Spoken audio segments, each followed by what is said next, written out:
اشکان عرب کجاست؟ دلیل دوری اشکان عرب از هنر موسیقی چیست؟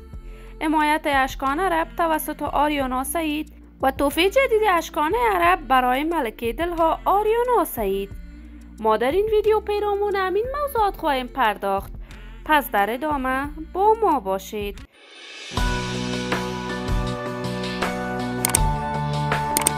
سلام، شما را خوش آمدید میگم به یکی دیگر از ویدیوهای جذاب کانال دنیا اینفو. من مروارید عزیزی هستم. برای حمایت از من علامت سابسکرایب را فشار دهید تا از ویدیوهای دیگر کانال ما هم آگاه شوید. اشکان عرب یک تن از هنرمندان جوان و تازه کار کشور است. اشکان از ولایت زیبای هرات می باشد و تحصیلات دوره لیسه و دانشگاه را در ولایت باستانی هرات به اتمام رسانید. اشکان عرب با اشتراک در برنامه رقابتی پروسه ستاره افغان مقام سوم این پروسه را از آن خود کرد و بشارت هنری خود افزود. اشکان عرب تهیه کننده موسیقی، سرودن شعر و ساختن آهنگ را بسیاری هنرمندان افغان بر عهده دارد، از جمله آریانا سعید یک تن از علاقمندان خاص اشکان عرب است و همیشه از اشکان عرب آهنگ‌های من ایس تحفه گرفته است.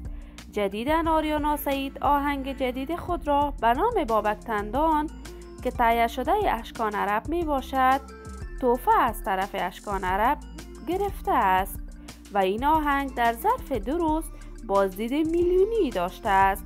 اشکان عرب اکنون در کشور استرالیا زندگی می کند و به دلیل مهاجرت در کشور ایران بعد از تغییر رژیم حاکم دسترسی نداشتن به آلات موسیقی برای مدت از هنر خوانندگی دوری کرده بود. اکنون در صفحات مجازی پیام‌های برای علاقمندانش نشر کرده است. بابت اجرای چندین آهنگ جدید عاشقانه، ولی به هر صورت ما آرزوی موفقیت، سلامتی و کامیابی برای تمامی هنرمندان کشور خود داریم.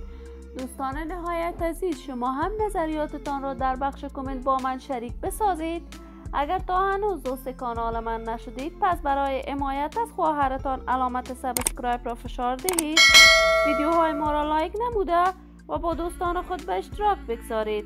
سلامتی شما آرزوی ماست. تا درودی دیگر، بدرود.